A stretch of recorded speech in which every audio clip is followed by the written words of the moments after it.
देखिए, एक दिवसीय धरना है कल पूरे बिहार में और उसमें खुद हम जो है पार्टी कार्यालय में धरना देंगे और बहुत ही महत्वपूर्ण मुद्दा है ये। आप सब लोगों को पता है, ज्ञात है कि बिहार पहला ऐसा राज्य था जब महागठबंधन की सरकार थी तो पहली बार हम लोगों ने कास्ट बेस्ड सर्वे कराया और उसके बाद कैबिनेट ने, जब कैबिनेट में हम लोग थे 17 महीने, उसने डिसीजन लिया कि जो आरक्षण जो है इसको हम लोग बढ़ाने का काम करें। तो हम लोगों ने 65% जो आरक्षण वो बढ़ाने का काम किया था और उसके बाद हम लोगों ने केंद्र सरकार को, पूरे कैबिनेट ने नोट भी भेजा था कि भाई इस आरक्षण को सुरक्षित रखने के लिए इसको शेड्यूल 9 में जो है डाल दिया जाए। लेकिन भारत सरकार जो है इस पे दिलचस्पी नहीं दिखाई। वो पहले से ही नहीं चाहते थे कि कास्ट बेस्ड सर्वे हो, जाति आधारित गणना हो। उस समय भी कोर्ट में अपने बीजेपी कार्यकर्ताओं को खड़ा करके पीआईएल करवा करके रुकवाने का काम कर रहे थे, लेकिन सुप्रीम कोर्ट से उस समय हमारी जीत हुई थी और हम लोगों ने कास्ट बेस्ड सर्वे कराया।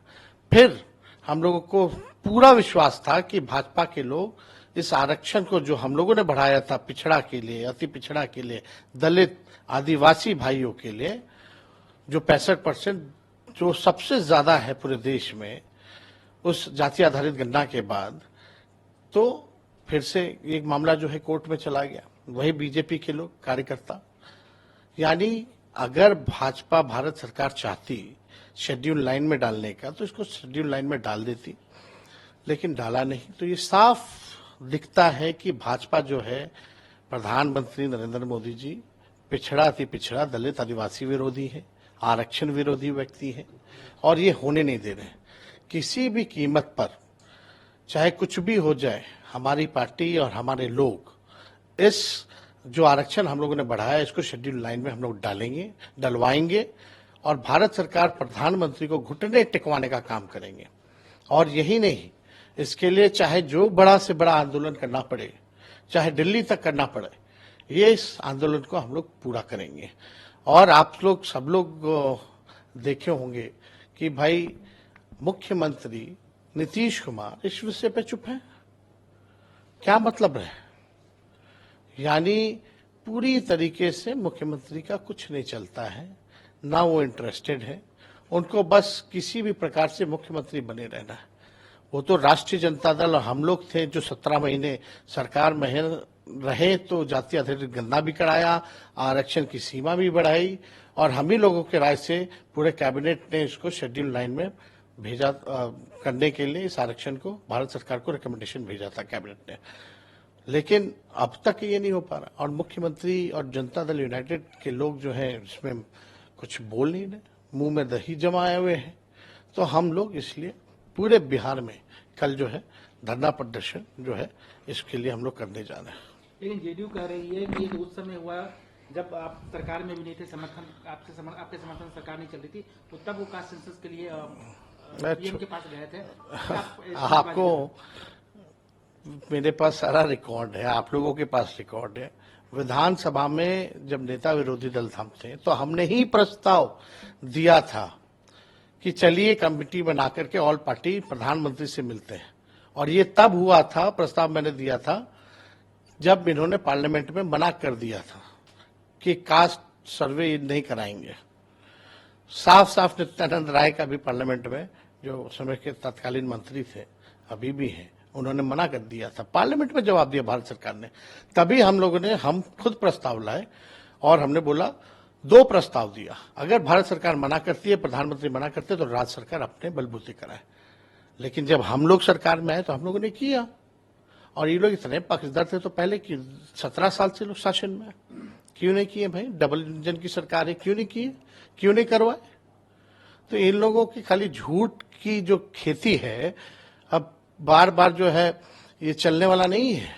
देश की जनता, बिहार की जनता इन लोगों को पहचान चुकी है और आने वाले समय में पूरा इसका व्यापक आंदोलन जो है, ये सब पिछड़ा समाज, अति पिछड़ा समाज, दलित, आदिवासी सब लोग देख रहे हैं। आपके एक विधायक कहते हैं कि चिराग पासवान की पार्टी के 3 विधायक जो है भाजपा में शामिल होने वाले हैं। उसके बाद चिराग पासवान और उनके सारे दल एनडीए के लिए, तो पूरे एनडीए जो है आप लोग को पे कह रही है, आप लोग के बारे में कह रही है कि आप लोग झगड़ा लगाने का काम कर रहे हैं और ये जो भी हो रहा है आप लोग का जो है मंशूबा पूरा नहीं। एक ये बात जो लोग बोल रहे हैं ये कौन लोग हैं जिन्होंने रामविलास जी की लोक जनशक्ति पार्टी जो बंगला छाप था उसको तोड़ने का काम किया? क्या विपक्ष के लोगों ने इनकी पार्टी को दो टुकड़ों में किया? क्या विपक्ष के लोगों ने इनके बंगले को छीना? चाहे चुनाव सिंबल हो या जहां रामविलास पासवान जी स्वर्गीय रहते थे, क्या उस बंगले को भी छीना? क्या विपक्ष के लोगों ने रामविलास पासवान जी की मूर्ति को रोड पर गिरवाने का काम करवाया?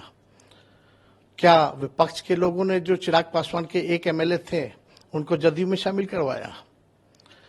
2005 में भी लोजपा टूटी थी, तो क्या विपक्ष के लोगों ने जो है तोड़वाने का काम किया? चाचा भतीजे में क्या विपक्ष के लोगों ने तोड़वाने का काम किया? चाचा जी को मंत्री बनाया गया, क्या विपक्ष के लोगों ने उनको मंत्री बनाया और चिराग पासवान को नाराज कराया? तो ये देखिए, आप सब लोग जानते हैं कि रामविलास पासवान जी मजबूत नेता थे और किसी से डरते नहीं थे, किसी की चमचागिरी नहीं करते थे। लेकिन आज की स्थिति देख लीजिए, जिन लोगों ने तोड़ा उनकी पार्टी को, विधायकों को तोड़ा, एमपीओ को तोड़ा, एमपी भी टूटे ना, क्या कौन तोड़वाया? क्या हम लोगों ने तोड़वाया? तो और वहां जाकर के जो है आप टीटीएम करें, ये अच्छी बात नहीं लगती है। लेकिन आरोप अगर विपक्ष को ही लगाना है तो इससे चलने वाला नहीं रे। दम है तो खुल के बोलो, किसने तोड़ा तुम्हारा पार्टी?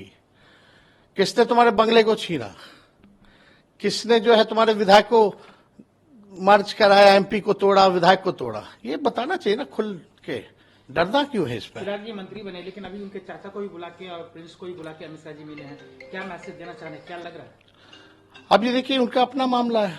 अब चिराग पासवान जी जाने और अमित शाह जी जाने कि ये लोग क्या कर रहे हैं, नहीं कर रहे हैं, है ना। जो भी केंद्र सरकार के बिल आ रहे हैं, हम लोग लगातार जो है, चाहे वक्फ बोर्ड हो, जिस तरह का माहौल बनाया जा रहा है देश में, नफरत फैलाने की प्रयास किया जा रहा है एक मुसलमानों के प्रति, तो हम लोग तो इसका विरोध कर ही रहे हैं। लेकिन अब इन लोगों की क्या राजनीति है, क्या है, वो लोग समझे। इसी से जुड़ा सवाल है कि जिस तरीके से असम में नवाज को लेकर गाइडलाइन आई है वहां की सरकार की तरफ से, अरे देखिए, हम बार बार कहते हैं, ये जो वहां के मुख्यमंत्री हैं वो सस्ती लोकप्रियता चाहते हैं और इस तरह का मतलब खबरों में रहकर में बना रहना चाहते हैं। और हमने कल भी ट्वीट किया था, ये योगी जी के चाइनीज रेप्लिका है। ये चाहते हैं कि भाई पूरी तरीके से जो है माहौल जो है बिगड़े। वहां योगी जी बुलडोजर चलवा रहे हैं, यहाँ नवाज जो है बंद करवाने का काम कर रहे हैं। तो देखिए, देश जो है सबों का देश है, अमन चैन शांति होनी चाहिए, लेकिन ये लोग केवल नफरत फैला रहे हैं। यहाँ बिहार में भी एक एमएलए या मंत्री कूद कूद करके बोल रहे थे कि मुसलमानों का हम जो है वोटिंग का अधिकार छीन लेंगे। हम उसको ठंडा किए, तब से बोला नहीं है कोई। अब ये हम लोगों के रहते हुए कोई भी उनके अधिकार या सम्मान की बात आएगी तो हम लोग लड़ाई लड़ेंगे। एक अंतिम सवाल, बिहार के मंत्री हैं जदयू से अशोक चौधरी जी, उन्होंने भूमिहार शब्द को लेकर, भूमिहार जाति को लेकर कुछ, जनता दल यूनाइटेड ऐसी पार्टी है, उनके चरित्र ही ऐसा है पार्टी का। एक नेता से कुछ बुलवाती है, दूसरे नेता से कुछ बुलवाती है। ये लोग नकारात्मक लोग हैं। भाई, लोकतंत्र में वोट देने का अधिकार सबको है और ये पहली बार एक नेता को नहीं देखा गया। इससे पहले भी सीतामढ़ी के जो सांसद थे उन्होंने भी जो है मुसलमान हो, यादव हो, खुशवाहा हो, उनके प्रति कितनी अमर्यादित भाषा की, हम किसी का काम नहीं करेंगे। अब ये कह रहे हैं कि भूमिहारों ने हरा दिया हमको, अशोक चौधरी। तो हम कहते हैं वोट देने का अधिकार तो सबको है लोकतंत्र में। आप जो है केवल चर्चा इस पे होनी चाहिए कि भाई भूमिहार समाज में कितनी बेरोजगारी है, पिछड़े समाज में कितनी बेरोजगारी है, कितने लोगों की आर्थिक स्थिति जो है वो किस प्रकार की है। प्रोग्रेसिव बातें होनी चाहिए, पॉजिटिव बातें होनी चाहिए। तो ये लोग वोट क्यों नहीं दिया, जो वोट नहीं दिया उसका तिरस्कार करेंगे ये लोग। ये साफ इन लोगों के मन में घृणा दिखाता कि कितना जहर है इन लोगों के मन में।